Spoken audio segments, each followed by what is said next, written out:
Mr. Zaqy Mohamad. Thank you, Chairman. I've got questions on what SMS Chee shared earlier on what are the expected success indicators of the funding and collaboration that was announced just now with the players like MediaCorp and SPH.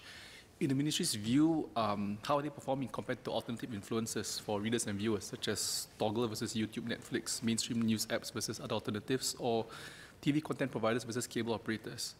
Is the Ministry also concerned that some companies like SPH last year had to scale back and retrench, and will that impact their role in public comms? Lastly, how does it affect our vernacular media, especially the Tamil and Malay news providers, given that they've seen declining readership and viewership in Singapore, in particularly the younger generation? Thank you.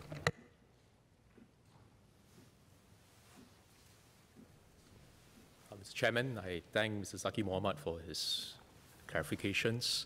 I think first we need to understand that viewership and readership, mainstream media, MediaCorp, SPH, has not been reduced. What happened is, in the case of SPH, is that instead of reading the hard copy newspapers, more of their readers are now shifting online and getting their news through mobile devices, through their iPads. So this is the same for MediaCorp, where we see that people are not necessarily watching television programs in front of the TV set, but they are watching it online through Toggle.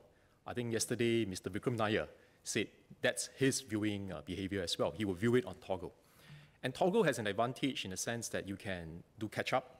If you are not available during the time when the program is showing, you can do a catch-up later at your own time and your own convenience.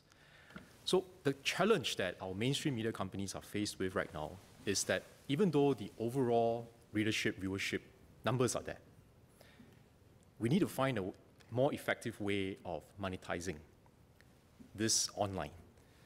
The advertising revenues on the traditional platforms, so your newspapers, your TV, when you compare to the advertising revenue currently online, there's still a difference. And I think that is the main challenge that the mainstream media companies are faced with.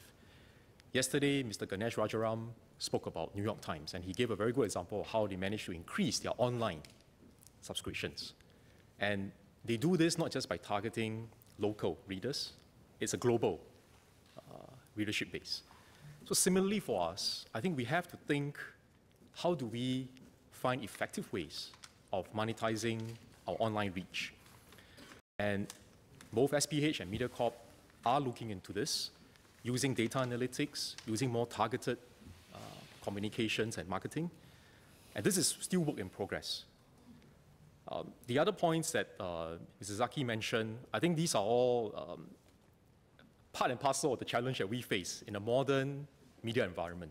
Consumers have more options, and content, I think, is going to be king.